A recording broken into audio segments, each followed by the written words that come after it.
We are celebrating the hiring of our first full-time lieutenants. They are going to be working 24-hour shifts, so the station will be fully staffed 24/7. To have people in the station to respond quickly changes the outcome of so many of our emergencies. It means we can get out the door faster, we can get to the fire faster, the medical emergencies we can get to faster. With a full-time lieutenant and 2 part-time firefighters every night, we will be ready. It helps spread the workload among the firefighters, especially the volunteers and paid per call members, so that they aren't just so burnt out from running so many calls. The city has increased and we have so many more calls than we used to, and we definitely needed the help. It changes our response time anywhere from 4 to 6 minutes to now 2 to 3 minutes, which in the case of a fire or a cardiac arrest makes the difference in the outcome.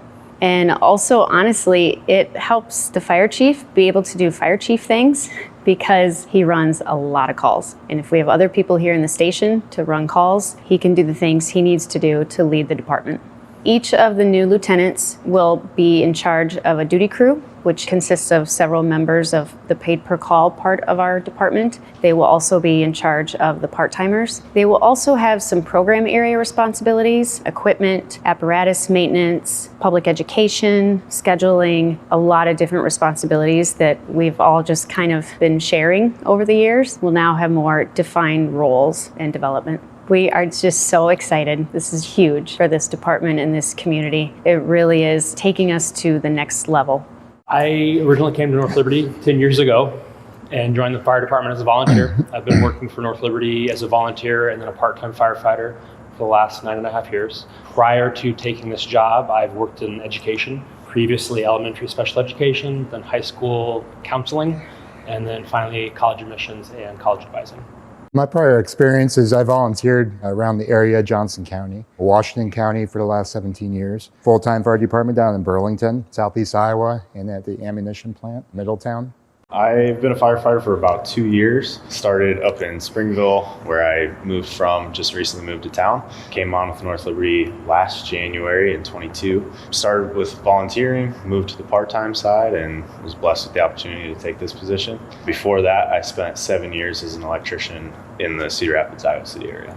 I've really enjoyed the fire side of it in terms of just the helping. The culture we have here in North Liberty is exceptional. Once the opportunity came to work for Chief Plotz, I just knew it was the chance to take it. I've always enjoyed the helping field since education and counseling and then advising, so fire fit pretty well. And just the opportunity to work with younger firefighters in terms of teaching them and growing them kind of just plays well with my previous experience in education, and I get to have the fun of, playing firefighter.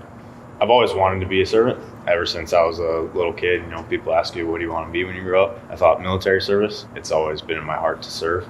Met some friends when I moved to Springville a couple years ago, and they said, hey, why don't you come down to the firehouse? I was like, okay, sure. And ended up just falling in love with it. The ability to go out into the communities and help people when they're having their worst day, that's pretty cool. It's an awesome opportunity to go out and help people. So. Growing up in the area, family and friends mostly. The city itself has great growth, great potential, and that's what really drew me to the area.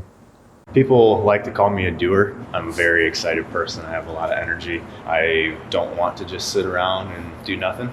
So it's exciting to me that our call volume continues to go up. Also, it means that there's somebody out there that needs some help, and I get to go be that person that gets to help them.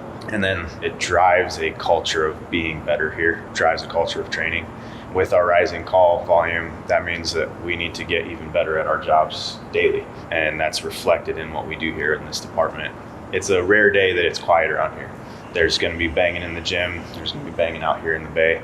We're constantly striving to get better every day, and that reflects in what we do out in our community. It allows us to understand what we are dealing with. Again, it goes to potential, and it really plays a factor in how we train. And that's another aspect that brought me here, was the leadership and the training of the department. I came in on the volunteer side, so I've really watched the progression. I still remember when we had 1,000 calls, it was a big deal. And that actually really drove me to apply to the part-time side and apply to the full-time side because we are getting busier, and it can be a lot for volunteers to manage solely by themselves, of having to get up at 3 in the morning and then go to work at 6, or leave the dinner table on Christmas Eve at 5 o'clock. It's hard, so it's very important that we maintain that growth aspect within the community of promoting the volunteerism, but also growing on the paid side as well, just to help combine and not overwhelm everybody within the area.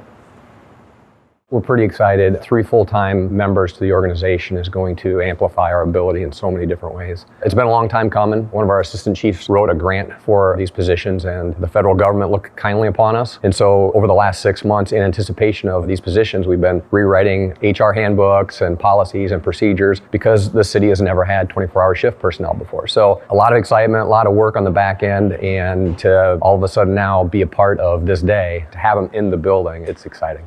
I was lucky enough to get hired in late 2017, and since that day we embarked on a number of different processes to get us to this point. First and foremost was a strategic planning process for the department that was working in concert with the city's strategic planning process as well, and just knowing that we needed to put a staffing plan together and to grow the department. So, we started a long time ago with adding not only more paid per call firefighters, but we also put together a part-time program, and we currently have 2 part-time firefighters that spend every night here. So this was the fiscal year that the full-timers showed up in the staffing plan, and we were able to parallel that with a federal grant. So everything worked like we hoped, and now we're going to have a full-time member on 24 hours a day, 7 days a week, and they're going to do so much for the department. First and foremost with response, they're going to help us reduce our turnout times, which translates to getting trucks out the door faster. 1 more body in the station, coupled with our 2 part-time every night, we'll have a 3-person crew, so they can respond to any emergency right now. The other thing that it does is each of them are lieutenants, and they're going to be supervisors.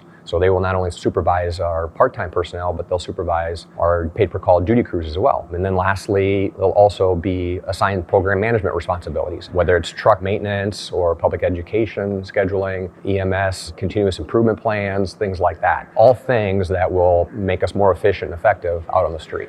There's another component of our staffing plan a couple years down the road where we'll increase our part-time staffing. That'll be a good time to reflect on who we are as a department, who we are as a community, where we see our growth patterns, call volume, all of those kinds of things, to see where our needs are. And at that point in time, we'll look at whether or not we need to add more full-time personnel. I will say, though, that because of our growth, one thing that we shouldn't lose sight of is the fact that we currently have a part-time fire marshal, and we're looking to take that position full-time in FY25. So not this July, but the July after. So there's a lot of components to the plan, and we're just excited to finally get to a point where we're putting full-time operations personnel in the fire station.